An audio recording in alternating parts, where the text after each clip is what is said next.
قصتنا بتبدأ مع واحدة غنية وبتعيش قصة حب، لكن بعد الجواز بتكتشف إنها متورطة مع أشباح وسلسلة جرائم قتل. من غير ما نطول عليكم، يلا بينا نبدأ فيلمنا النهاردة. قصتنا هنا بتبدأ مع ليلى. كانت واقفة وهي لسه صغيرة 10 سنين، كانت بتاخد عزا مامتها اللي ماتت بمرض خطير. هنا زعلانة جدا، ليلى متأثرة. هنا وهي نايمة بتفكر فيها، لقت بره الأوضة شبح. واحدة ست راحت مقربة عليها. هنا ابتدت ليلى تصرخ وتصوت طبعا من اللي شافته. هنا وهنا راحت الجريدة. هنا بيقول لها المدير بتاعها، بيقول لها بدل ما تكتبي قصص عن الأشباح والرعب خليكي في قصص الحب شوية. هنا كان بيسخر منها وهنا كانت متضايقة ليلى. هنا باباها كان قاعد بياكل. ليلى راحت له وحكت له على اللي حصل معاها، راحت كانت متضايقة، راح قال لها متزعليش. هنا كان في ولد آدم شافها وهي بتكتب المقالات بتاعتها والقصص بتاعتها. هنا قال لها انا بحب الاشباح جدا برضو القصص دي. ده ادم اهو. هنا كان جاي يعرض مشروعه لباباها.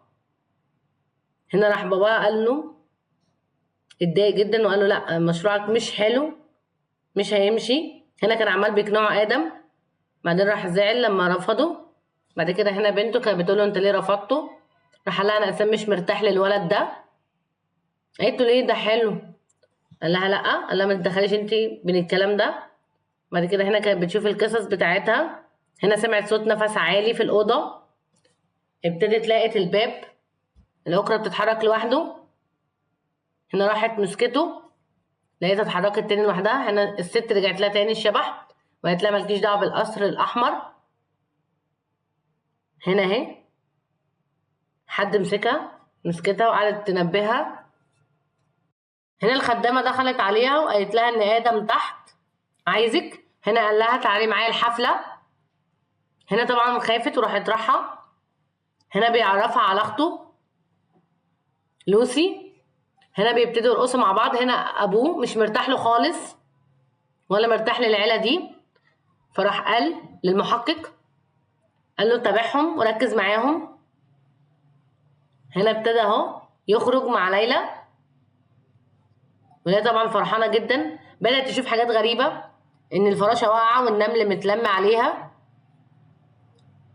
هنا ادالها الخاتم، قال لاخته هات الخاتم عشان خاطر نعرض عليها ان هي تتجوزني وكده.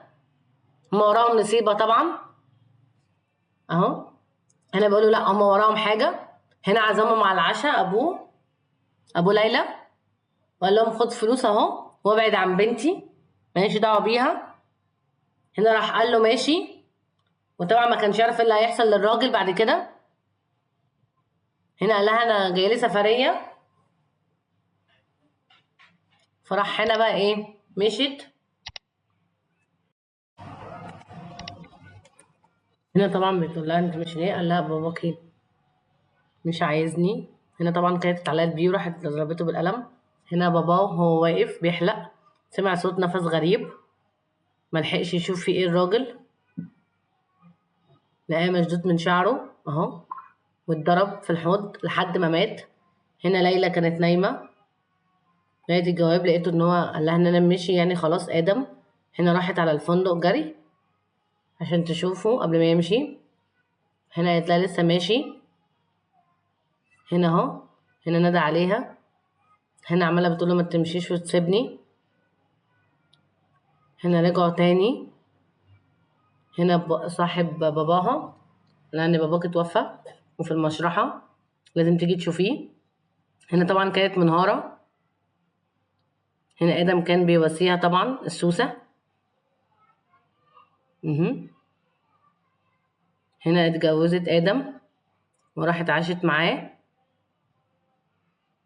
هنا قبل ما تخش لقيت كلب، قالت له ممكن يعيش معايا؟ قال لها ماشي. هنا دخلت القصر، استغربت، لقيت قصر كبير جدا. راحت واقفه قدام المرايه، لقيت مشهد غريب جدا، دبان ميت قدام المرايه.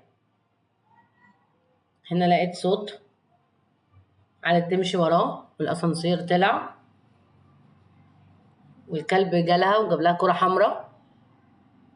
هنا راحت لآدم قالت له في حد عايش معانا هنا في القصر غيرنا؟ قال لها لا طبعا مفيش حد. هنا دخلت الأوضة وهي داخلة الحمام اهي، لقيت دم، اتخضت طبعا بس افتكرت كلامه. هنا مسكت الكرة، هنا قبل ما تنادي على الكلب راح الكلب جالها. هنا كانت نايمة سمعت صوت، قامت ما لقيتش آدم جنبها، خدت الشمعة ونازلة، لقيت أصوات غريبة ولقيت حاجة صندوق غريب. هنا شبح بيطلع من تحت. هنا نزلت مكان غريب جدا، ابتدت تشوف هنا مكتوب عليه ES. هنا راحت له الشغل قالت له في حاجات مش طبيعية بتحصل. قال لها مفيش أي حاجة. قال لها خلاص لما نروح هنكلمك، روحي دلوقتي. هنا راحت قالت له أنا خايفة. قال لها ما تقلقيش. هنا بتقول له، هنا بتتكلموا هي افتكرت باباها هنا عم بتعيط. هنا المحقق راح لصاحب والدها وقال له إن آدم ده مش طبيعي، وإن الحتة اللي هم ساكنين فيها برضه مش طبيعي وخطر على ليلى. هنا ليلى كانت نايمة